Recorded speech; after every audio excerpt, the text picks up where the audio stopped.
All right, everyone, it's time to talk about the Scottadams issue. Of course, that's cracked through into the legacy media. They don't like Scottadams anyway, generally speaking, and prefer to dogpile him for his various political views. He's taking some heat right now for a couple of days ago on his show, on his live stream. He was talking about a specific Rasmussen poll, actually, of black people and their opinions on the concept of is it okay to be white? And a fairly substantial number of those individuals answered, no, it's not okay to be white. Another substantial portion said they're not sure, and he lumps the two in together, which is statistically like a little bit mathematically fuzzy.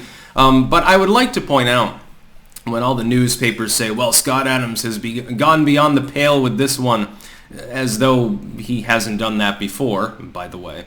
So we're canceling Dilbert. We're canceling the comic that he does, which, by the way, has effectively nothing to do with his political views. And I say this as someone who Scottadams has blocked and explicitly called an asshole before for topical disagreement on, I can't even remember exactly what it was last month at some point. That being said, I do find it funny because in all of the reporting, at least from the legacy media, that I'm seeing on the subject of Scottadams and what he said with regards to this poll, there were some secondary inclusions there that go beyond the pale. But as far as just looking at the poll itself, why are none of the legacy media networks covering the fact that roughly 1/4 of black individuals in the United States polled by Rasmussen here do not like white people, because that is what it indicates. Not 50%. He's lumping those two groups together, people who said no and people who said they were unsure. If you say that it's not okay to be white, I would assume that that is effectively a racist statement. And when I do look at people who talk about white people, whiteness, white privilege, etc., and some of the people that make these statements are themselves white, by the way. I would say not even a majority of them are black. They often say things that are racist towards people who happen to be of Caucasian descent. None of them are getting canceled for that. Now, when Scottadams goes beyond that and says, well, black people have basically become a hate group, that's a stretch. That doesn't follow the logic of what you're actually analyzing there. And I can understand why the newspapers, they are publishers, so they are legitimately at will. These aren't platforms. They curate all of the content that goes into the newspaper or into the website where they have the comic section. I can understand why they would feel compelled to drop Dilbert. Again, even though it doesn't have, well, it has a political message sometimes, but it doesn't have anything to do with the kind of topics that he covers in his live shows. So he's getting, and by the way, can I please point out something that a lot of these people, it's lost on them. Do you not believe that Scottadams understood that this was going to be the likely fallout of what he had said? He's gotten attention from you, from both people who are praising him and people who don't like him for what he's saying. He got attention. He's got a multi-tens of millions of dollars net worth. He is a wealthy individual. Do you think that he didn't know that Dilbert would be canceled among a group of U.S. newspapers as the result of him saying such a thing? There are things that I disagree deeply with Scottadams on, notably his response to certain medical topics that shall not be named in a special YouTube video, of course. His casting me as an asshole for saying that he took the L exactly one time after we had interacted before in a mostly amiable manner.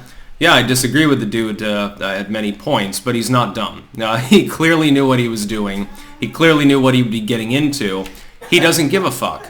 He does not care. In my opinion, he does not care about that side of the fallout because he's completely insulated from any form of cancel culture by the fact that he can simply live the life he wants to live. He's got the money. He's got the audience. It is not entirely reliant upon him continuing to make videos on YouTube or whatever. That could be hazarded too, by the way, because of this. It's certainly not requisite that he have any presence in U.S. newspapers at all. The legacy media, especially newsprint, has been dying. People only read the newspapers for the comics half the time, or they happen to have a pet parakeet, and you shred the paper up and use that as bedding for the parakeet's poo and pee, which are the same thing with birds, by the way. So cancel culture coming for Dilbert, it's not going to stop him from making his comics. It doesn't address the overall issue. The hypocrisy is a problem. It doesn't address the issue of the original actual poll that he's actually remarking upon, showing that roughly a quarter, or nearly a quarter, of people that were asked in that particular poll, again, it's not an aggregate, it's a single poll, a single phrase frame in time with a limited sample.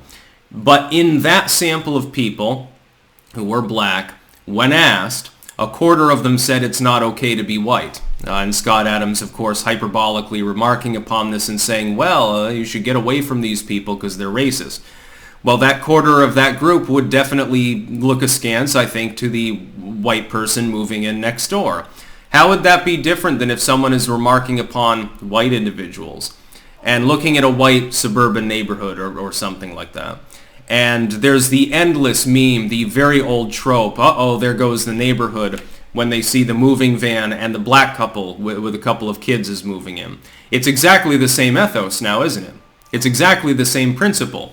Only one of them is actually reviled, is actually cancelable, and is actually spoken of and considered to be meaningful enough to make it into a form of humor. The racist white people looking at the moving van, oh, new neighbors, and then the couple steps out, they're Hispanic.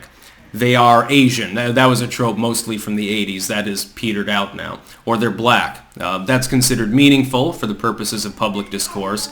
It's not considered meaningful when, again, a proportion of these individuals clearly dislike white people or whiteness. Now, some of that is they've been conned into believing that whiteness is a power dynamic or something and has nothing to do with ethnicity for some reason, to the point where sometimes they say that black people have whiteness, which is confusing. But on this, other than it being perhaps hyperbolic, the logic not following with regards to some of the statistical analysis that Mr. Adams is attempting to do, again, while you can, because you're at will, if you're a publisher, you can cancel Dilbert, doesn't impact his reach, doesn't have anything to do with what he said here. That's not the point of a Dilbert comic. Most of those are about corporate America. Very, very interesting debacle indeed.